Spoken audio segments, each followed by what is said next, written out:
네, 여러분 안녕하세요. 뉴스입니다.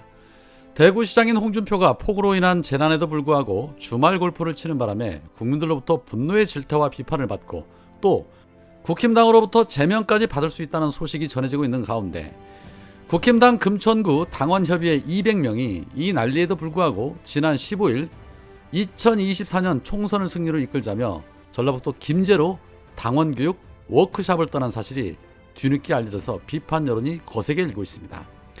이들은 매사가 그렇습니다. 다른 사람들이 어찌 되든 말든 오로지 기득권 잡기에만 눈이 뻘개져 있는 자들이죠. 이에 국힘당 윤리위는 금천구 당협위원장에 대한 징계 절차 개시 여부를 논의한다고 합니다. 이에 오늘 민주당 서울시당은 입장문을 통해 이렇게 말을 했습니다. 극한 호우로 찬변이 속출하는데 총선 승리 외치며 음주가무 즐긴 국민의힘 제정신인가? 모든 언론 매체에서 실시간으로 폭우에 인한 피해와 급박한 현장 상황을 보도하던 7월 15일 국민의힘 금천구 당원협의 200여 명이 내년 총선을 승리로 이끌자며 전북 김제로 당원교육 워크숍을 떠난 것이다. 조용히 정말 교육만 했다면 곱게 봐줄 수도 있다.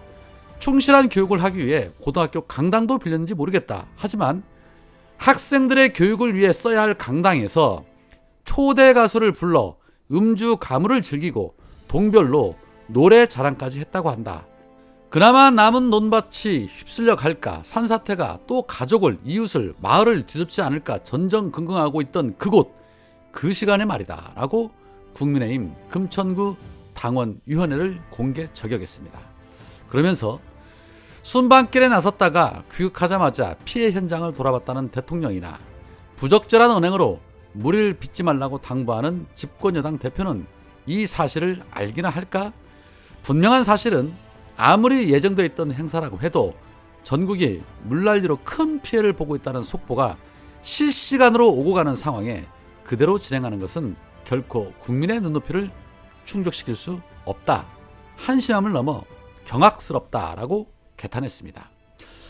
국민들은 사경을 헤매고 고통 속에서 시름시름 앓고 있는데 일반인도 아닌 정치하는 자들이 총선 승리를 위해서 가수까지 초대해서 음주 가무를 즐기는 인간들이 그게 사람입니까?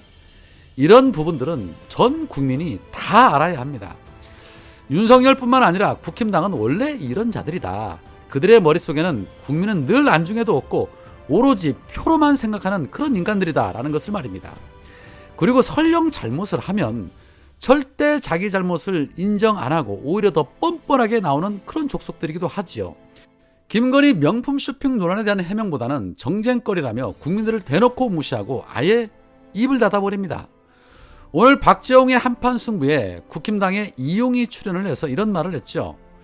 여사께서 K콘텐츠나 K관광 또는 미술을 전공했다. 그렇기 때문에 단순히 거기를 왜 가냐, 물건을 샀냐 그렇게 보는 것보다는 하나의 외교로서 보면 우리가 적절하지 않을까 싶다라고 입을 털었습니다. 아주 욕먹을 소리만 골라서 합니다. 도둑 고양이처럼 몰래 명품 쇼핑하다가 국내 언론도 아닌 리투아니아 언론에 의해서 밝혀졌는데 그걸 외교라고 떠들고 자빠졌습니다. 그렇게 당당한 외교 행위라면 일정 다 공개하고 기자들에게 오픈했어야지요. 그렇게 당당하면 정쟁거리라고 말할 것이 아니라 더 자랑거리로 내세웠어야죠. 하여튼 총선 때 공천 한번 받아볼 심산으로 똥인지 된장인지도 구분 못하고 실드치는 그런 모습들이 정말 역겹습니다. 자, 그런 가운데 이재명 대표와 이낙연의 만남은 또다시 연기가 됐습니다.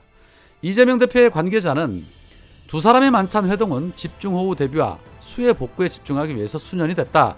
수해가 일단락 될 때까지 당분간 두 사람의 만남이 미뤄질 것이다. 전국적으로 수해가 막심한 상황에서 만찬 회동을 갖는 게 부적절하다는 판단이 있었다라고 전했습니다. 자, 이게 바로 정치인들의 모습인 것입니다.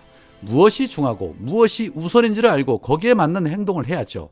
그런데 두 번씩이나 연기된 김에 이왕이면 총선 끝날 때까지 쭉 연기하는 것도 그리 나빠 보이지는 않습니다. 만나봐야 뭐 크게 도움될 것 같지도 않고 말이죠. 자, 제가 앞선 영상에서 윤석열 서울대 법대 동기인 김용빈 사법연수원장이 선관위 사무총장 후보로 내정이 돼서 차기 총선이 걱정된다라는 말씀을 드렸습니다. 그런데 오늘 김용빈이 연합뉴스와의 인터뷰에서 윤석열과 개인적으로 가까운 사이라고 하기는 좀 그렇다. 윤석열과 대학 동기인 것은 맞지만 졸업한 후에는 본 적이 없다라고 말했습니다. 윤석열 친구라는 이유로 사무총장 공정성에 대해서 선긋기를 한 것이죠. 이와 관련해서 선관위 관계자도 김 내정자가 인선 과정에서 진행된 내부 청문회에서도 윤석열과 졸업 후 별로 만난 적이 없고 특히 개인적으로는 만난 적이 없다고 했다. 윤석열과 동기인 것이 문제될 것이 없고 그런 공정성에 관한 의문을 가질 수 있는 것은 이해하지만 행동으로 보여줄 수밖에 없다고도 했다라고 입을 털었습니다. 자, 공정성에 관한 의문을 가질 수 있는 것은 이해하지만 행동으로 보여줄 수밖에 없다. 쉽게 말해 아무리 의혹을 제기해봐야 우리는 갈 길 가겠다라는 소리인데 의문이 있으면 그 의문을 해소하는 게 먼저가 되어야 하는데 이자들은 매사가 국민들이 뭐라 하든 말든 직진하겠다라는 식으로 나온다는 겁니다.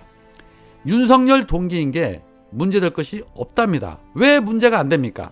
윤석열 자체가 문제투성인데 동기인 게 왜 문제가 안 됩니까? 이 부분 민주당이 강력 항의해서 바로 잡아야 한다고 생각을 합니다. 자, 한편 양평고속도로 게이트, 폭우 참사, 명품 쇼핑 논란 등등으로 국민들의 분노가 들끓고 윤석열의 지지율이 곤두박질 치자 또다시 저들은 검찰을 앞세워서 기승전 이재명 대표를 공격하기 시작했습니다. 이화영 전 경기도 부지사가 대북 송금과 관련해서 이재명 대표에게 보고했다는 취지로 검찰에 진술을 했다는 것이죠. 이에 경북 예천에서 최고회의를 마치고 나오던 이재명 대표는 검찰이 수사를 해야 하는데 자꾸 정치를 하고 있는 것 같다라고 한마디로 후려쳤습니다. 민주당의 검찰 독재 정치 탄압 대책위도 성명서를 내고 진술을 확보를 했으면 사실관계 확인하고 증거 모아서 기소하고 재판하는 것이 검찰 본연의 업무다. 확인도 입증도 안 된 전원, 수사 중에 알게 된 공무상 비밀을 언론에 유출하는 것이 이게 검찰의 업무냐? 기사에는 검찰이 제3자 뇌물 혐의를 적용할 것이라는 내용까지 등장을 한다. 검찰이 흘리지 않았다면 절대 보도할 수 없는 내용들로 가득 차 있다면서 이 의혹을 언론에 누설한 수원지검, 서울중앙지검 등 성명불상자 관계자들을 공무상, 비밀누설죄 등으로 공수처에 고발하겠다라고 밝혔습니다.